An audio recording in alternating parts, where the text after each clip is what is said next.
I want to thank everybody for coming. This is our first year, as you see on the title, part 1. There's like 5, I don't know, might be 10 parts. We'll see how long it takes to get through these sources.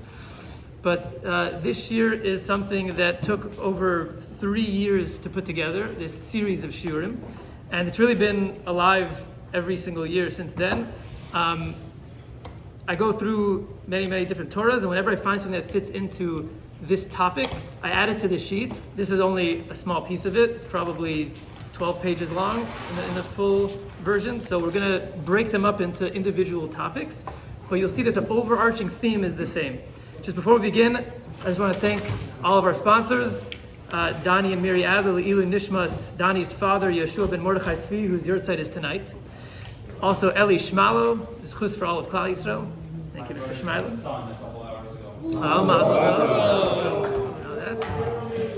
Then we have Anonymous in honor of the new Rabbi in Rebbitzin. Thank you, Mr. Anonymous.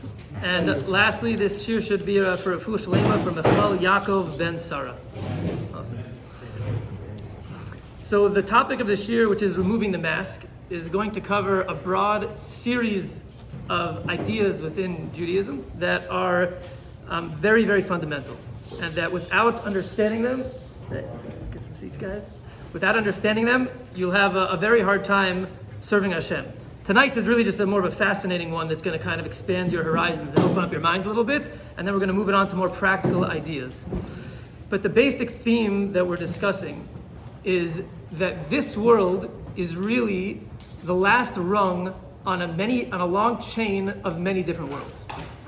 And that there's a spiritual reality that exists way up there in some spiritual dimension, and it's not something that's removed from us.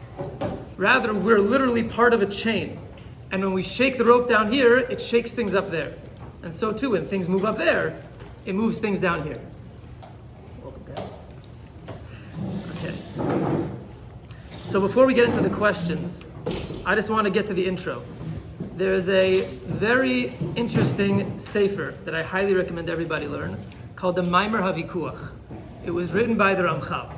Now, before we even get into that sefer, who's the Ramchal? So the Ramchal is going to be probably the primary source that we're learning from tonight and through many of these shiurim. He wrote, everybody knows, Mesilas Yesharim, Derech Hashem, and Das Tvunos. Those are like the big 3 Sfarim that everybody knows. But he wrote tens and tens of other Sfarim. Many of them were burnt and were lost forever, and we will never have access to them. Many of them are hidden in manuscripts, and many others were printed over the course of the past 30 years. So just to understand who the Ramchal was, the Ramchal died at a very young age, at the age of 38. Already at the age of 18, he knew Kol Torah Kula, he knew the entire Torah, and all the writings of the Arizal by heart. And when he was 18, he started revealing teachings that were taught to him by what's called a Magid, which is an angel or a spirit that revealed itself to him. And he got excommunicated from one town after another. He got kicked out of Italy.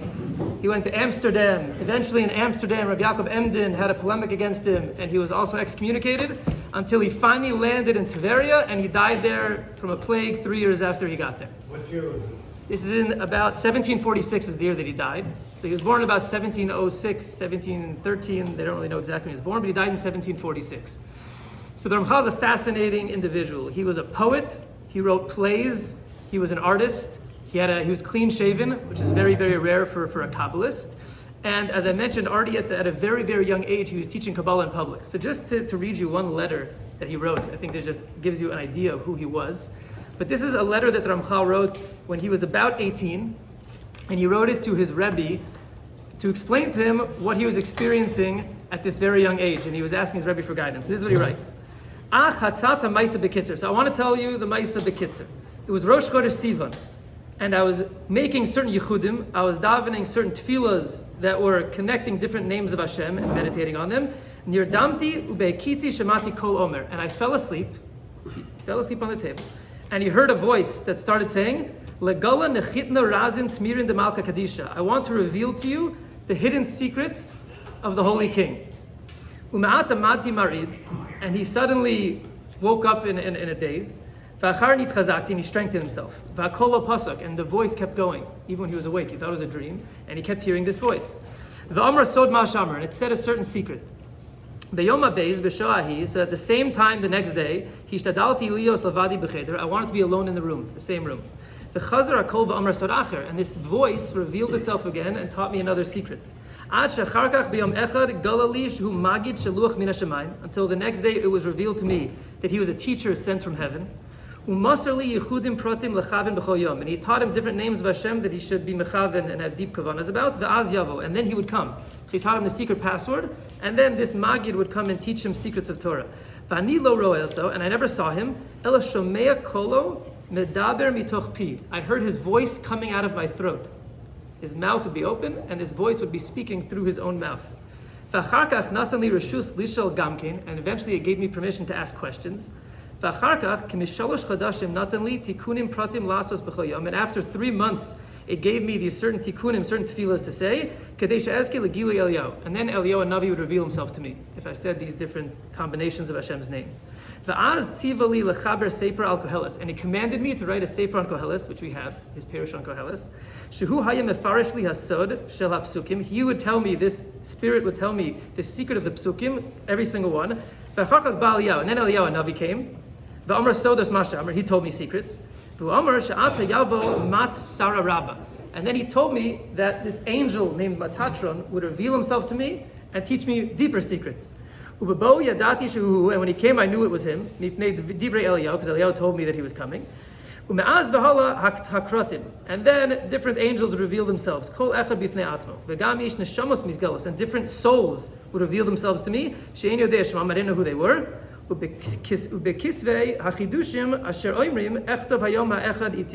in my chidushim that I would write whichever one was with me. All of these things I fell unconscious on my face when these things were happening, like nevuah. I saw these souls, like in a dream I saw these images like a person in front of me. And with truth and faith I tell you, so you understand? He says, I haven't even reached half of the level of the Arizal. So you just appreciate who the Arizal was. He'll also be in some of the sources. He didn't even reach half of his level. He never had permission to write anything down. We know about the Arizal. The Arizal died also at a very young age, at 39. And he never wrote any of his Torahs. All of the writings of the Arizal that we have were written by his Talmud, Marachu, Reb Chaim Vital. And how long did Reb Chaim Vital know the Arizal? How long did he learn from him? And there's voluminous writings. He was only with him for a year and a half. The last year and a half of his life in Tzfat, Reb Chaim Vital was with the Arizal. That's all of the Kabbalah of the Arizal that we had was from that year and a half. So he says he didn't even reach half of what the Arizal had reached, but he had permission to write it down. Vani tu veisi lichtov, and they commanded me to write it down. Vani galali hamagid bepnimius achachma darim niflaim, and wondrous things were revealed to me. Lo nodu maharbe, that many people never knew. Ki divrei hari stumim ma'od, because the Arizal's writings are very, very stumim, they're very sealed. If you ever open up a book of the Arizal, you'll have no idea what it's saying. It's like reading Chinese. The Ramchal was the first one to write what's called Bilashon Nigle. He wrote all the secrets of Torah in a revealed language so that we could actually understand what he's saying. He actually has the sefer that I mentioned, Maimer Vikuach, where he goes through all the Kabbalistic jargon and then translate it into concepts that we can understand. So he lets you kind of have a key to access some writings of other Mekubalim that we don't really understand without it. Okay, and I can't even reveal a lot of things that I was taught because they're very secret and sealed. Okay, so this is the Ramchal, just so we appreciate who this person was. What we're reading, when you read the Sefaradim of the Ramchal, many of them were revealed to him from heaven, straight from heaven, from the Shamas, from angels, from Rabbi Shimon Bar Yochai, he writes, he learned from at some point. It's very, very deep things. There's a rabbi in Yerushalayim named Rabbi Silver. Rabbi Silver was instrumental in publishing a lot of the handwritten manuscripts of the Ramchal. There's 8 of these Sefaradim.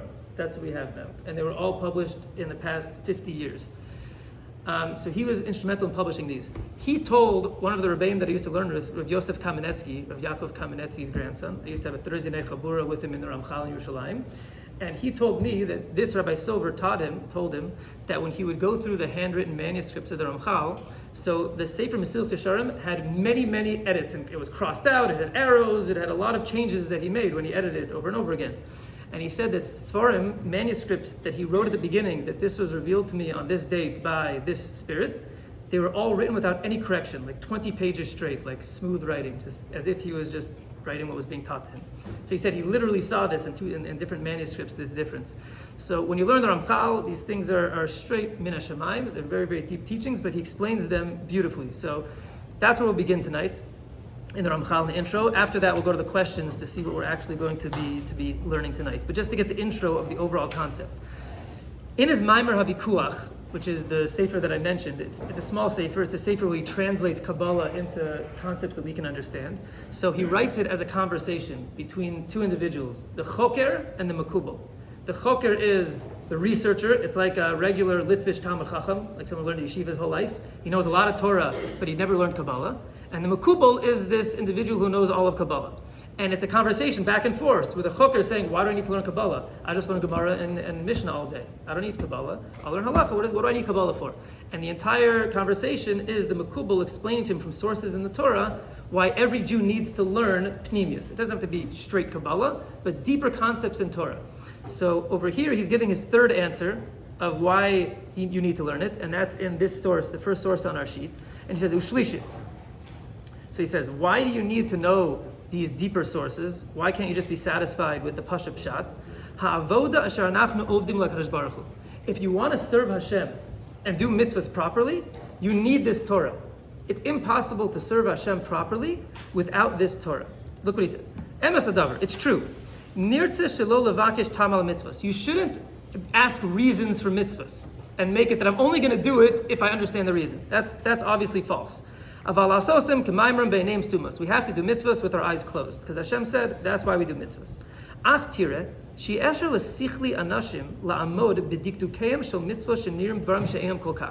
he said, and everyone has experienced this, it's very hard to care about all of the small minutiae and the tiny details that are ascribed to mitzvahs. Like, who cares, and he brings examples, who cares how I shake the lulav? I have to shake it 3 times, out and in the specific directions that they said. It's a palm branch. Like, come on, the mitzvah is picking it up. I'll just pick it up. Okay, I did the mitzvah. I don't even understand the mitzvah, but God said to pick it up. Chazal, the rabbis come and tell me I have to shake it in different directions. Hey, whatever. It's Chazal. You know, they're interesting people. They're a little superstitious. It says, Yain Nesach, a goy touches my wine, and he moves the bottle a little bit. So now suddenly the wine is completely usher. Come on, he didn't use it for Avodah Zarah. What happened to the wine? The wine's good. I'll drink the wine. What's going to happen to me? I'm going to explode. Right? If people say this, Chazal say, Ha'ochel shalosh shudas b'Shabbos, nitzo medina shel Gehenna. You eat 3 meals on Shabbos. You eat shalosh shudas, and obviously nobody wants to eat shalosh shudas, right? It's at like 5 o'clock. You just finished lunch. Nobody wants to eat it. So it says in Chazal, you get saved from the dinim shel Gehenna. Right? It says you get saved from Gog Magog, from the war of Gog Magog. You get saved from Chevle Mashiach, like crazy things. You just have to eat a little bit of bread. So most people, who here is so makbid that they always eat shalosh shudas? Whatever, it's a shalosh shudas. So Chazal were like, they're really dramatic. You get saved from Gehenna, like, okay, yeah, right, just from eating a little bit of bread. So what's the big deal? Ha'omer tehillah l'David b'choyim. You say Ashrei 3 times a day. Muftach shu ben olam haba. You get olam haba. Really? That's it? Ashrei? That's all I have to do? So you'd say it's a joke. They just said, again, dramatic effect. Chazal were really dramatic. That's all it was. So that's our approach to mitzvahs if you don't have Torah Sapnimius. Look what he says in the bold. So he says, Vadahu shelakol nasnu chachamim ta'amid. Every single thing we do has attached to it very, very deep ideas. Very deep ideas. But people that just want to learn the Pashat Pshat, they just want to get wise, they want to gather a lot of information. So they don't understand it. They don't spend time to learn all of these details and the deeper meanings behind them. Chochmas ha'emes, but this deeper Torah that we're going to be learning, that's where it explains all of these tiny details and how important they really are. And it tells us what the real avoda is, what a person should be doing when he serves Hashem. And all of these little details, how lofty of a place they reach. And how little tiny things that you do down here, that they expand in the higher worlds. And they shake all of the worlds. Crazy things happen in Shamayim when a Jew shakes his lulav. we only see the tip of the iceberg. It's literally the tiny tip of the iceberg. There's many, many worlds upon worlds. And the chain ends here. And the little buttons you press down here have giant effects up there. Huge things happen up there when you do tiny things down here. When you don't learn this Torah, so then you just say, I'm just doing the will of Hashem. It's nice, and that is, like he said, that's the bottom line. We have to do it. But how can you do it with excitement? How can you do it with passion? If you just think that you're a slave just fulfilling the will of your master. If you understand the depth behind all of the details, so then every mitzvah becomes so meaningful. You're changing the entire world with every mitzvah. You're gaining eternity with every mitzvah. Every tiny, slight movement that you make can change everything. So, yasim ha'adam elav libo. If you learn this Torah, then you'll take these things to heart. So it must be that this is the entire benefit of this chachma. Is that if you learn this, you'll know how to serve Hashem. Without it, so it will just be a dry checking the boxes, which many people are satisfied with that, but unfortunately that's not really what Hashem wants. So Ramchal happens to write an entire sefer, which maybe we'll learn one day, to explain what all these deep things are, but we're going to touch on a lot of them over the course of this series. Okay, that's our beginning intro. Any questions on that? No? Okay, good. It's just the beginning, so. Okay. It takes a lot of processing before you can even think of a question. Yeah, no, good. It's a whole new perspective, and we're going to go through different sugyas. It's going to apply to many different areas of life. Today we're just going to do one. Okay, next source, Derech Hashem. We're going to start after the first line, so in the middle of the second line, it says Vihine. This is very important. Vihine, min ha'ikarim ha'gedolim shebiyadenu b'inyan zeh. One of the main fundamental ideas in Yiddishkeit is hu shekeneged kol ma shenimtza b'nimtzayim hashvalim. Everything that you see down here in the physical world, nimtzayim lamala kochos nivdalim shemehem mishtalshelim v'yotzim b'seder echad shel ishtalshelut shegazver chachmasa yizbarach. There are higher forces in the higher worlds that are the source and that they trickle down into this world. So every single thing in this world, this table is not just a table. It has a root in the higher world that is what you call the spiritual source of the table. It trickles down through this filtration system that translates spiritual ideas into physical objects, and then you see it as a table. Everything in this world, literally every single thing. It says, "V'nimtzaim hakochos hahem shorashim lenimtzaim hashvalim ha'ele." So you find that these higher forces, these spiritual forces, are roots to everything down here. V'hanimtzaim hashvalim anafim v'toldos hakochos hahem. And everything down here is really an outgrowth and a branch of everything that's up there.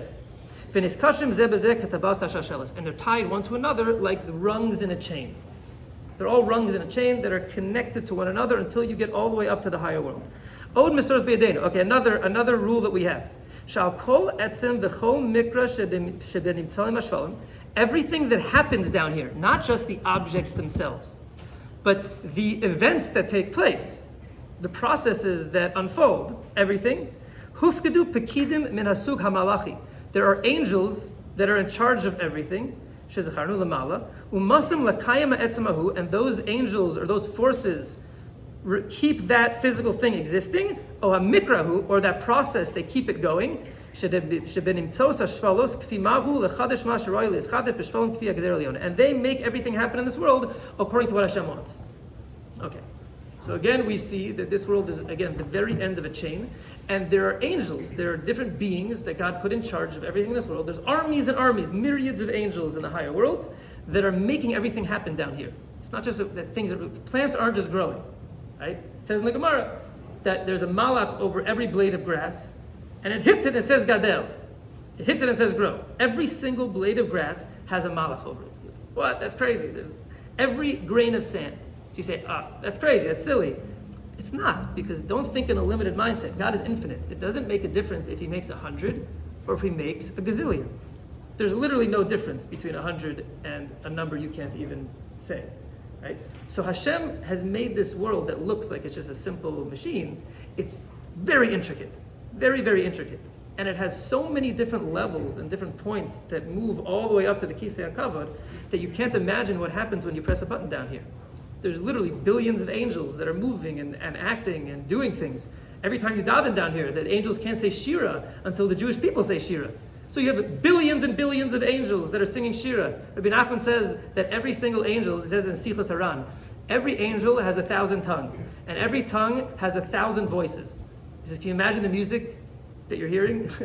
You have hundreds of thousands of sounds from one angel. That's one angel, and there's billions of angels singing. Yeah, like you have to think outside of what we think is happening in this world, and we affect that. What we do down here actually can make things move up there. So that's this overall concept that we're going to be exploring, how that can be applied and expressed in many different dimensions in different areas of life. We're going to have a course on the human body, class on the human body, why your eyes are the way they are, why do we have 2 arms, why do we have 2 eyes, why do we have 2 nostrils, why do you have 1 mouth, why do you have 2 ears, right? So many 2s, then you have 1 mouth, you have 1 heart, 2 lungs, 2 kidneys. It's very interesting how God designed the human body. Nothing is mikra, nothing is by chance, nothing. Why is a hand the way? Why do you have 10 fingers? Why do you have 5 on each hand? Why? Every single piece of the human body will have a message behind it, so that you'll recognize that when you daven, and the halacha says when you daven, the stance should be your right hand over your left. That makes a very big difference. What's happening up there, the buttons you press down here, it makes a very big difference. The positioning of your body during different mitzvahs, when you hold the Sefer Torah, put it on your right shoulder, not your left, it makes a very big difference. Your body's not just the physical body.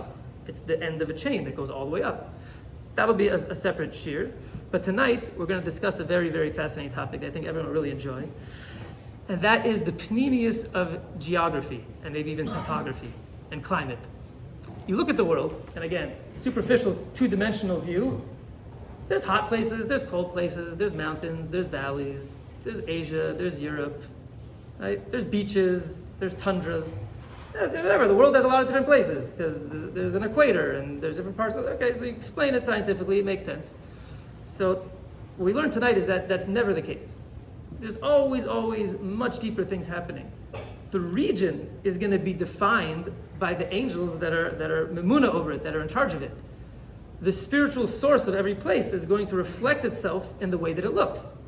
That's going to be the rule that we're going to follow. So look at our questions. Tonight we're going to answer these questions. Why do people from different parts of the world look so different? Right? You have Chinese people, you have black people, you have Mexicans. It's like, how do we explain that? I'm sure you can go on Google and find something. It probably will not satisfy you. Where did we all look so different from?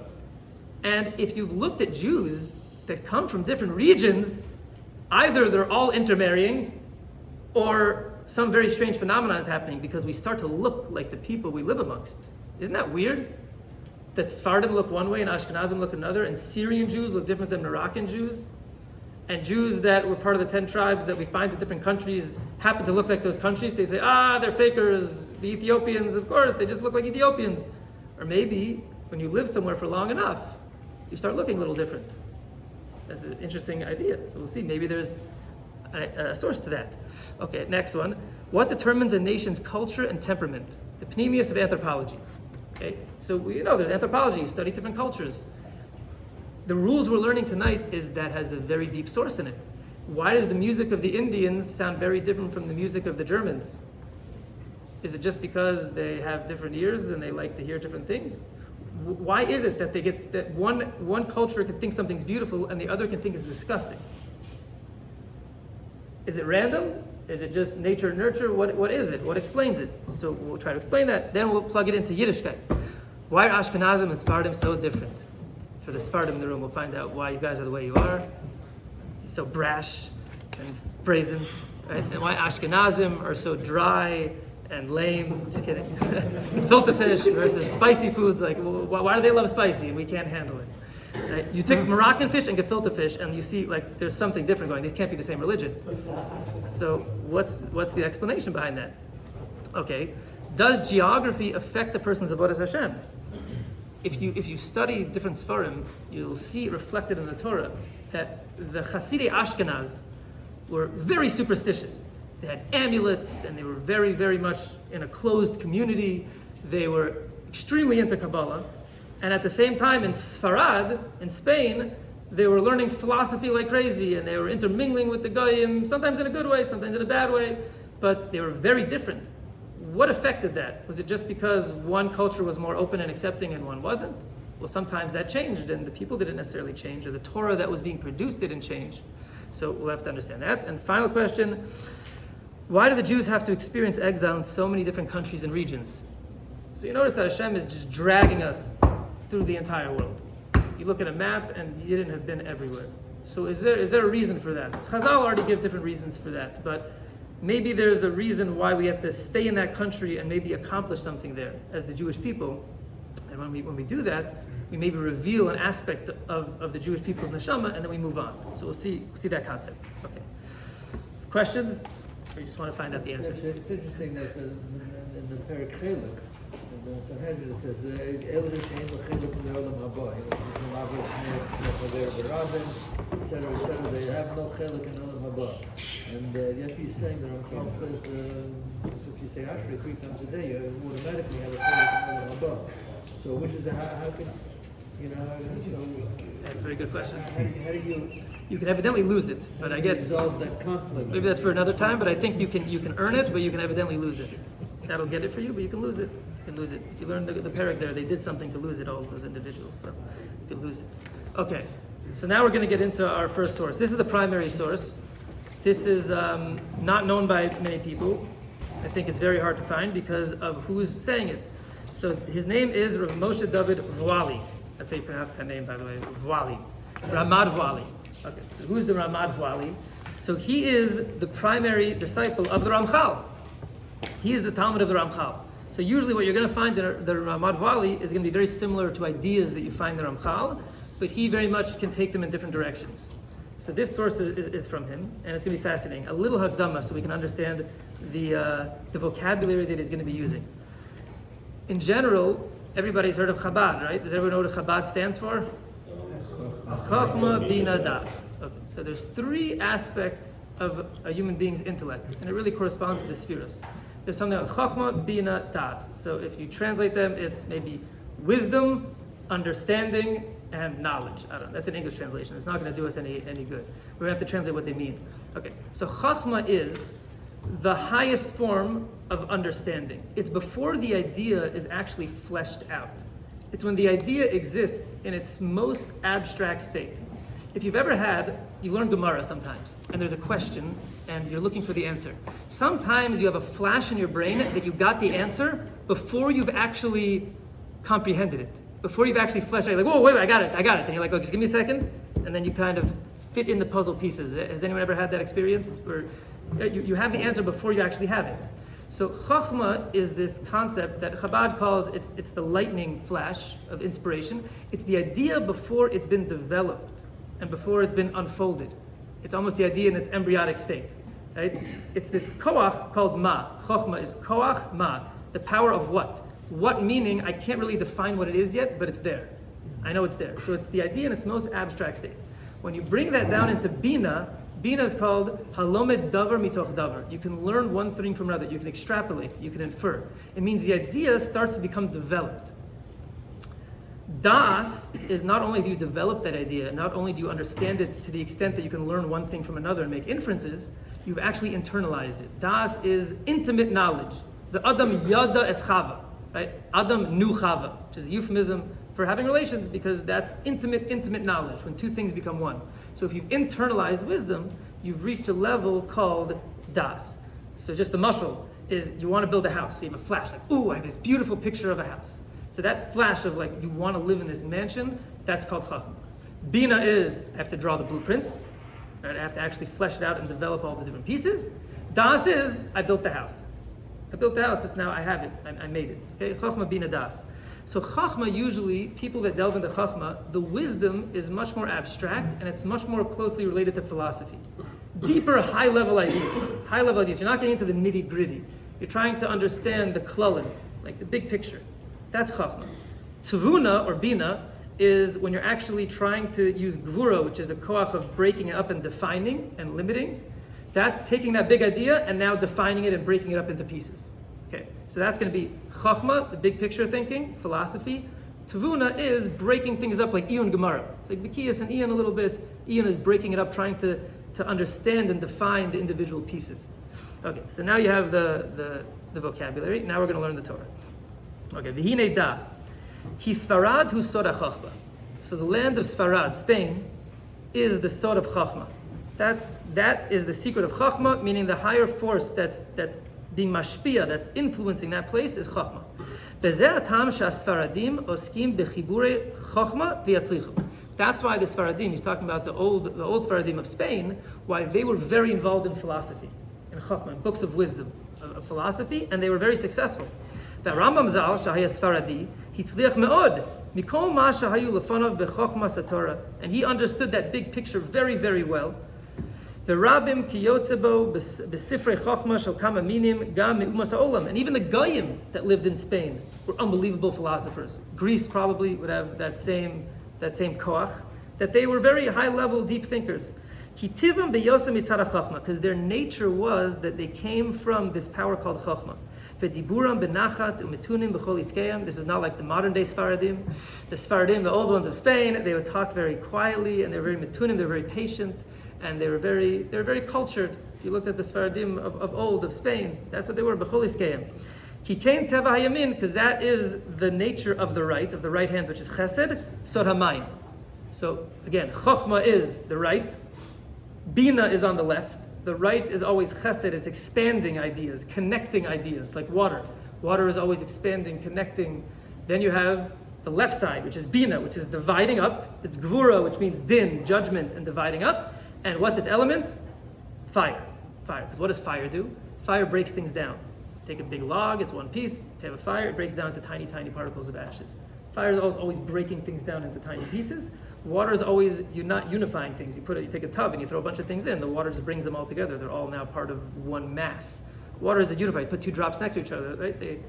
They connect together.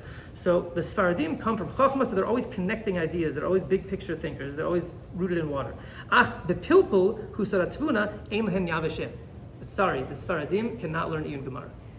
When it comes to pilpul, when it comes to defining ideas and breaking things down into the nitty gritty, so their brains don't work that way.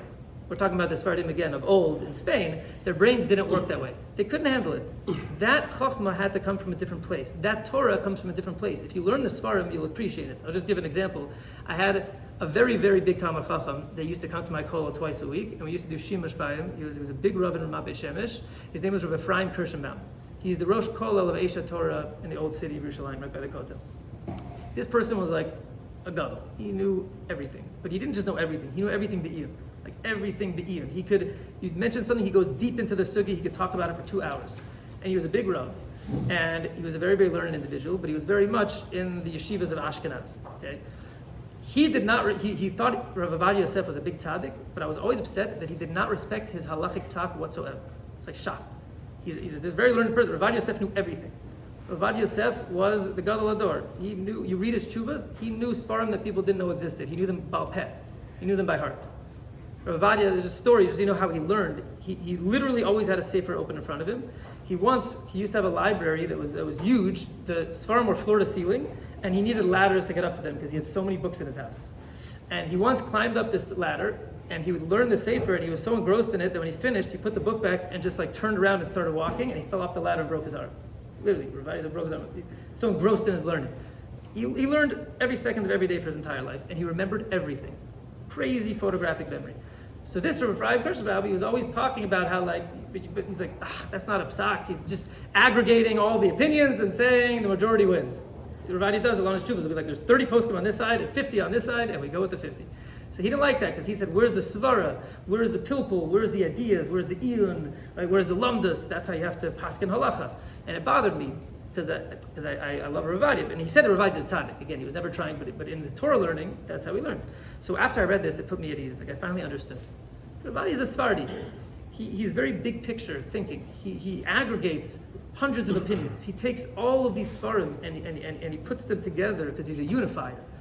Rav Kirschenbaum would take one sugya and he'd learn it for hours. He'd learn like 5 lines for hours and break them down into tiny pieces until he understood every single one. That's how he learned. So look, this is what he's going to say. Okay, ve'ein lahem esek. So he says next. Okay, ve'im oskim bo lo yatzlichu. So if the Sfardim try to learn iyun in this pilpul, they can't succeed. Kihu min asmol, because it comes from the left side, like we said. Sod Ashkenazim, the Ashkenazim from Germany. Shehei min atzafon, because they come from the north. The kulam nimharim atzim, and they're all very quick and very exact. Teva ha'esh, like fire. The ein lahem esik b'chokhmah. And those Ashkenazim, they don't deal with philosophy. Rak betvuna harbe me'od, but they get very into the pilpul and into the iyun. The sham gvura satorah pilpul, and that's where the gvura of Torah and the pilpul comes from. Ki atvuna hi menaskasam, because tvuna is their cup. The ima Sefaradim Sinai, and the Sefaradim, like in the Gemara called Sinai, they have a lot, like a mountain. Ashkenazim oker harim, they can grind up those mountains into tiny little ideas. And he says, and the Italians are this middle line, kava machriya, they have a little bit of both. Yeshul chelik bezeh bezeh, achber rifan, but they're weak. They're weak in both because they're kind of in the middle, so they don't really get the best of any world. But they get a little bit of each. The top is the Yerushalmi. He's right in the middle of the world. When you learn Torah in Eretz Yisrael, it's amazing what he's saying. There's a medrash that says that Shlomo Melech could plant any fruit in Yerushalayim, any fruit in the entire world. How? Because he knew that there were veins that would flow out from the base of Mikdash, and if you knew where those lines were, those veins went out to the entire world, and that's how you could plant fruits. Whatever vein, there was a vein that was for mangoes, and it went to it went there, and then you had a vein for coconuts, and that would go to Thailand, and when it hit the place where it was native, so it would expand. The veins would expand. So that's why Thailand you could plant anywhere. But it all comes from the Beis Hamikdash, Kodesh HaKodashim. So he knew where the veins were. So Shlomo Melech could plant trees on every vein, and he can grow any fruit in Yerushalayim, any fruit in the entire world. So, right, this is very nice for our idea. That's a physical manifestation of a spiritual concept. It means that the center of the universe is Yerushalayim. The center of the center is the Kodesh HaKodashim. Everything comes from there. So not only does that work when it comes to physical phenomenon like growing trees, but it also works with Chachma. The wisdom of the world flows down into the Kodesh HaKodashim, and from there it spreads out to everywhere else. So if you're in Yerushalayim, you can learn anything. Yerushalayim, they'll pump out Sfarim in Chachma, Tvuna, Da'as, right? You'll have the Ashkenazim, the Sefaradim, everybody can learn over there. That's the middle of the world, the center of the world. It says, good. That's like the middle line. V'lo yigalu choshech v'tzamavis, and darkness can't reach that place. Zeu atam ki yeshem hashket v'betach v'avir mechmachtim. Like the Gemara says, the land, the atmosphere of Eretz Yisrael makes you wise. Ve'ein chochma kechochmasa, and there's no wisdom like its wisdom. Okay, this says. Next line. Inyan ma shaha'adomim yesh lahem haseder hatov v'hana b'chol inyaneim ha'ochez esaynaim. And why the Edomim, the ones from Edom, the Germans, why are they so into seder and everything being in order?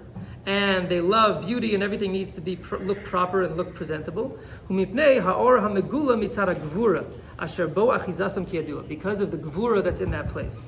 Shenoten kitzva leoros v'chol haseder talibo al yedei b'mispar mishkal amanoyok, and they like everything to be exact. And the Ishmaelim, he says, are a little different. Okay, so we don't have much time for tonight, but he goes into different cultures and he explains how each one, depending on the land in which it lives, is going to be very, very different. So now, I want to give an amazing way that we can experience this. Okay, so let's just lay down what we know up until now. Okay, so if you live in Sfarad or in the Arab countries, Sfarad are the Arab countries, really the Sefaradim.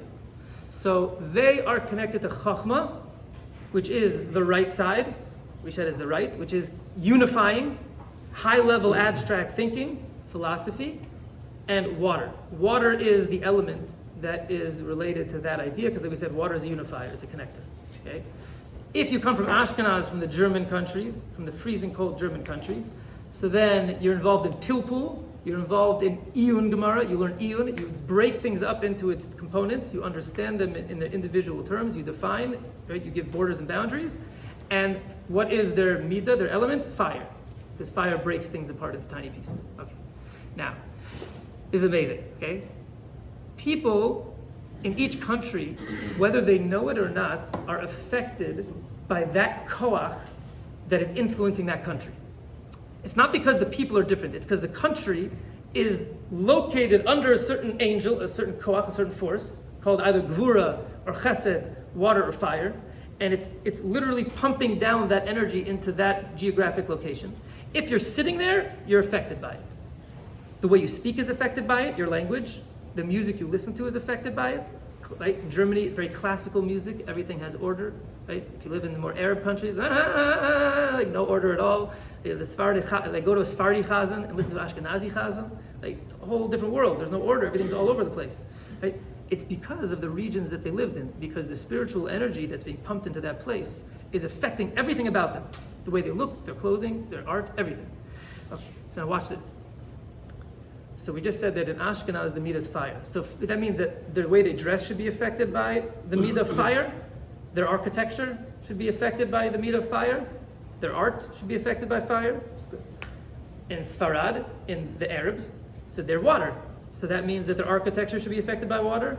Their art should be affected by this midah called water. Everything should be affected by water. Okay, flip to the next page. Look at this picture. Okay. Now, look at the top picture. So you have Gothic architecture from Germany. Does it look like fire or water? Right? It's fire. It's the sharp points of fire that if you see a fire that's raging, fire is pointy. Look at a bonfire. It's shooting up into tiny little pieces, like a bonfire. What does water look like? It has droplets, right? Water always unifies into like a dome. So that's why the architecture in Sfarad is domes. That's why everything is domed, because it's affected by this concept of everything's archways. Look at the doorways in Germany. You think that really is the reason? Let's keep going. This is only one building. Let's keep going. Next, Gothic architecture. Go look online. Look at Germany. All the old buildings of Germany.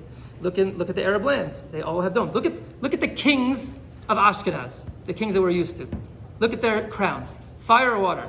Fire. Right? Flames. Pointy flames shooting up. Who would have thought of a ridiculous hat like the guy in our left picture? Okay.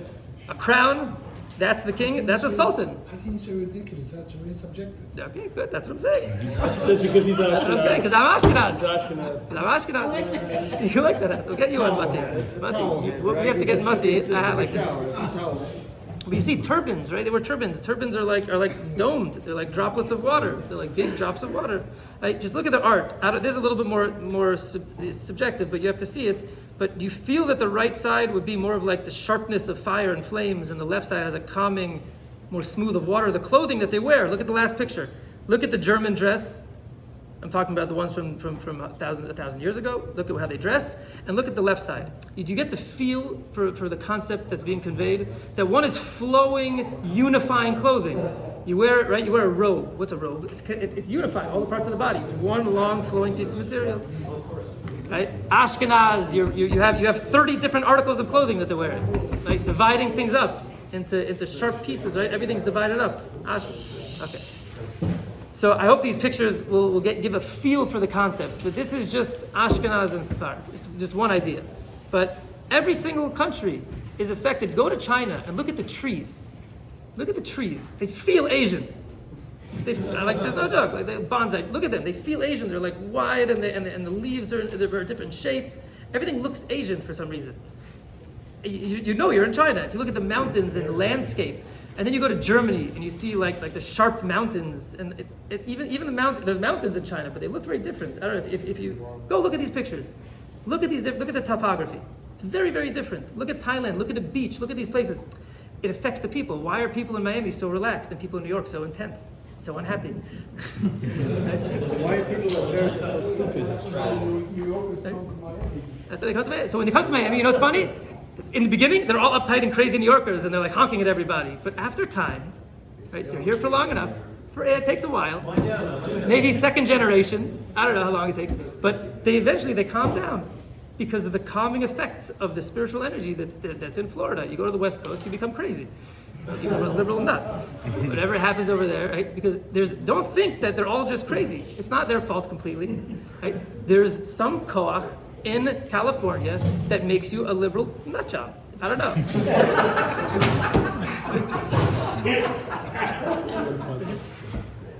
I hope no one's from California that's watching, but except for the Yidden that are over there, because we see when you're Jewish, so you're rooted in Torah, so you have something that's kind of keeping your mind straight. But what else is happening over there is like wild. You think that, okay, so like the hippie movement started in California, Berkeley, and all these wild places. It's not, and then what? That's what makes California the way it is today? No, because it was always like that. That's why all of these radical movements come out of California. But it's also they have amazing innovations in California. Why do you think that's Silicon Valley? Because they're out of the box. Whatever costs in California is very creative. Right? There could be beautiful Torah that comes out of there. Ramchal Karlbach was living there, right? He had very interesting, beautiful Torah, beautiful Nagunim. California has a lot of music that comes out of there. There's amazing things that come out of California. Look, creativity. It flows on the West Coast. The West Coast is the best coast for that, but for most things not. Every place has its own koach. If you live in a place long enough, the koach of that place will make you look different. If not you, your children. Your children. There was a story that I heard from Yosef Kamenetsky. This was Rav Yaakov Kamenetsky's grandson. That Rav Yaakov Kamenetsky knew a family that escaped to Shanghai during the Holocaust. The Mir Yeshiva escaped to Shanghai.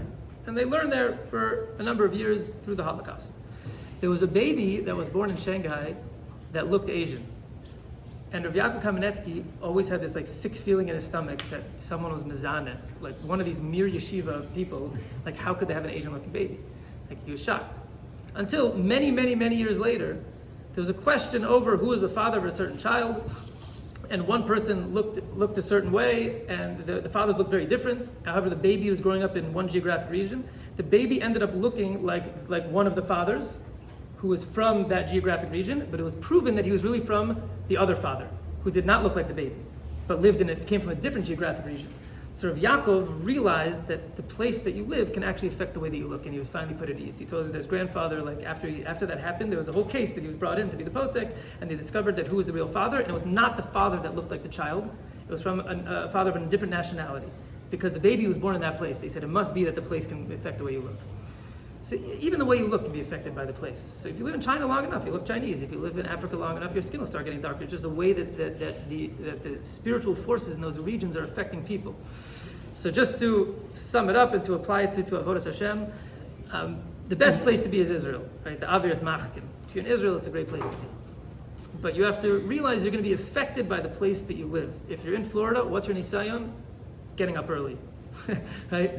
It's a place to be chill, to relax. So if you're aware of that before you move here, right? So you need a little bit of New Yorker in you, right? You need to have that drive. You need to have a counter force. If you live in New York, you need to know that you got to chill out. It's not your fault necessarily. It's not their fault that they're like that. Right? They grew up in a place that was mushba on them, right? It affects them. It affects the place you live. Actually affects you. So you have to always have a counterweight that's pulling you in a different direction. But now you can appreciate. First of all, you appreciate differences in the Jewish people. You appreciate that everyone has his own flavor.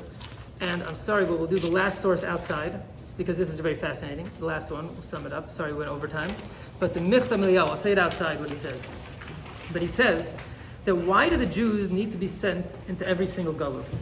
Why do we need to travel over the entire world? So you know what? I have to read it inside because it's very interesting. Okay. Kol Medina Medina, v'am v'am, mitztayim b'midos shonos hatav l'mutav. Every single nation and geographic region has its own midos. The Yisrael shagolu b'neiim lamdu mehem. And the Jewish people that go to that nation, they learn from them. They're affected by them. Why did Hashem make the world with so many different geographic regions? Because it shows the glory of Hashem. That Hashem has so many different facets. He has so many different colors. Right? Hashem's not black and white. Hashem is infinite. So he wanted to make a world that expresses that infinity. Because we said this world expresses the high world. So the world is very different. There's so many different colors and flavors. The reason we get sent to every nation is to reveal the glory of Hashem al pi midos ahen, from those specific midos of that specific nation and region. It's all a name of Hashem. It's a different revelation of a facet of Hashem. When you go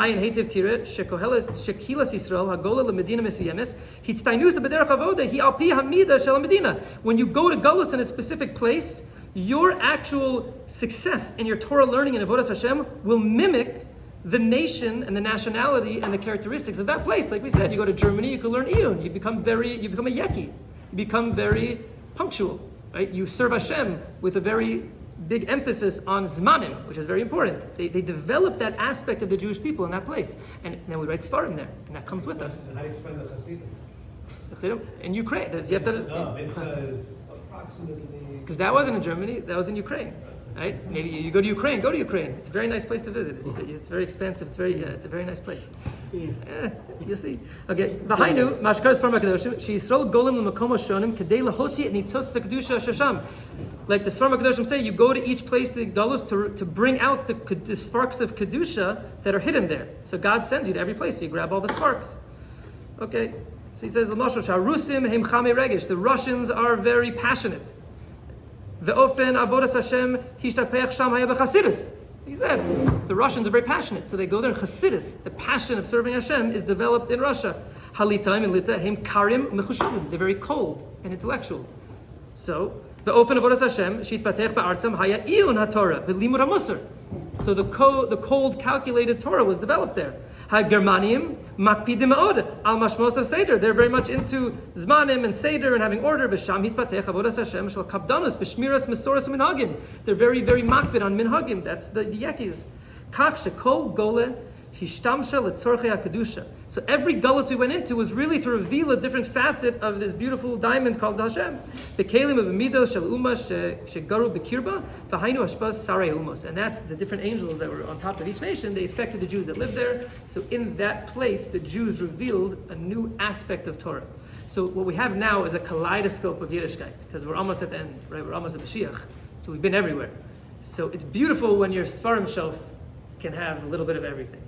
A little bit of everything, because at this point you can have this eagle-eye view and see that the Jews have been everywhere. They've developed Torah that could not have been developed anywhere else. Each place we went, it was to produce Sfarim, to produce Torah, to reveal a facet of Avodas Hashem. So Ashkenazim should learn from Sefaradim, and Sefaradim should learn from Ashkenazim. It's not like what I have is the end-all, be-all. God wanted to reveal all these different colors in the rainbow called the Jewish people, and that's why He sent us to each place that we went. So hopefully this expanded your horizons a little bit and helps you understand that this world is much deeper than we think on the surface. It's three-dimensional, it's not two-dimensional. And as we continue on in this series, we're going to apply it to aspects of Avodas Hashem, of doing mitzvahs. When you hold a lulav and an esrog and a dasam and a ravos, right? It's not random plants anymore. Each one, when Chazal give metaphors, they're not just poetic. They're very deep. It's teaching you about every object that you're holding in your hand. When you put them together, unbelievable things are put together up there. Right? You put something together here, it happens up there. So you can change the world. Mitzvahs are very different. They have a whole new flavor. Davening is different. Everything's different. So hopefully that was a little bit of a taste, and you'll appreciate your Sephardi neighbor.